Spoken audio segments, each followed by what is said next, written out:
a massive rebuilding contract between Puerto Rico and a small Montana energy company has sparked controversy and raised questions about relief efforts after Hurricane Maria. The $300 million contract between the stricken island's power utility and two-year-old firm Whitefish Energy Holdings is looking more and more unusual each day. On Friday, the Trump administration distanced itself from the contract, which the White House, the Federal Emergency Management Agency, FEMA, and Interior Secretary Ryan Zinke all said Puerto Rican officials were responsible for having signed. The federal government has nothing to do with this contract or the process. This was something solely determined by the Puerto Rican government, White House Press Secretary Sarah Huckabee Sanders told reporters. Advertisement. As we understand, there is an ongoing audit, and we'll look forward to seeing the results of that later. Zinke, who comes from the same Montana town as Whitefish Energy, said he had absolutely nothing to do with the company receiving the contract. Zinke had come under scrutiny because of the coincidence of his hometown company getting the contract. Any attempts by the dishonest media or political operatives to tie me to awarding or influencing any contract involving Whitefish are completely baseless, he said in a statement. Zinke also had a separate conversation with Trump, telling the president in an Oval Office meeting on Friday that he had nothing to do with the contract. Zinke's responsibilities as Interior Secretary include overseeing the federal government's relationship with territories like Puerto Rico. Sanders said Trump asked Zinke if he had any involvement in the contract just for clarification purposes. He reiterated once again that we have no role, the federal government, and specifically he had no role in that contract, Sanders told reporters.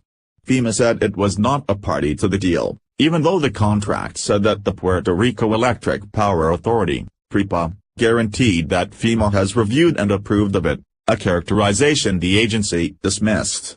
FEMA was not involved in the selection, it said. Any language in any contract between PREPA and Whitefish that states FEMA approved that contract is inaccurate. FEMA further stated that it has significant concerns with how PREPA procured this contract and has not confirmed whether the contract prices are reasonable. It said it was working closely with the utility to figure out how the contract came about. PREPA expects FEMA to reimburse it for the costs of the contract, but PREPA and Whitefish would have to follow relevant contracting rules to be eligible. While the news of Whitefish's involvement is not new, a Tuesday story in the Washington Post shot it into the spotlight. It eventually spurred two congressional investigations, a Department of Homeland Security Inspector General audit, a review by Puerto Rico's government and numerous calls for more investigations. PREPA and Whitefish signed the deal with no competitive bidding process in late September, despite Whitefish having only 2 employees at the time and little history working on infrastructure repair. Puerto Rico officials say Whitefish won the contract because it didn't require a deposit the island couldn't afford. Republicans on the House Energy and Commerce and Natural Resources Committees sent a string of questions to officials on Thursday, asking Whitefish for documents related to its Puerto Rico operations and PREPA for information on its contact with repair firms like Whitefish.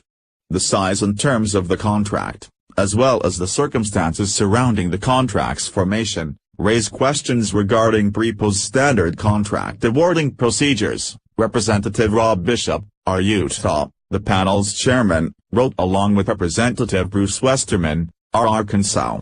Hillary Kearney, a government contracts attorney at Pepper Hamilton, said the Whitefish contract set off some red flags, but some of the unusual aspects might be explainable. It was a bit unorthodox in terms of how it came about, he said of the no-bid contract. But the FEMA disaster rules and contracting requirements afford that FEMA will recognize exceptions to competition rules. The contract also has a provision that appears to limit the ability of government agencies to audit Whitefish. In no event shall PREPA, the Commonwealth of Puerto Rico, the FEMA administrator, the Comptroller General of the United States, or any of their authorized representatives have the right to audit or review the cost and profit elements, it states. Kearney said that's highly unusual and likely not enforceable. Laws like the Inspector General Act give officials wide-ranging investigative authority, and the federal government wasn't even a party to the deal. From a public sector perspective, that is supremely unorthodox, he said. While I can understand why a company like Whitefish would want to be able to be immune from audits, if the underlying contract was awarded consistent with FEMA rules and regulations, most assuredly, there would be multiple layers of audit requirements, he said.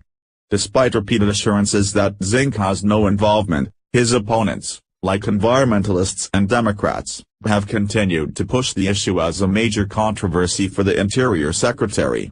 Ramon Cruz, a national board member at the Sierra Club and former regulator in energy and environment roles in Puerto Rico, said the development sad way to the group's calls for Zinc to resign. It's eyebrow-raising. It's very surprising to see this, even when he said that these are only buddies, that everybody knows each other. But he failed to disclose that his son used to work for Whitefish, Cruz said. There's mounting evidence that is very worrisome, that he is not serving the best interest of the American people and the American taxpayers in particular. The criticisms come as Congress begins more aggressive oversight of the response to Maria. An Energy and Commerce panel will hold a hearing on the administration's approach to recovery efforts next week, giving lawmakers the chance to probe the Whitefish contract and more general issues, including the slow pace of repairs on the island. The Whitefish deal has become a flashpoint for critics of the administration's Maria response.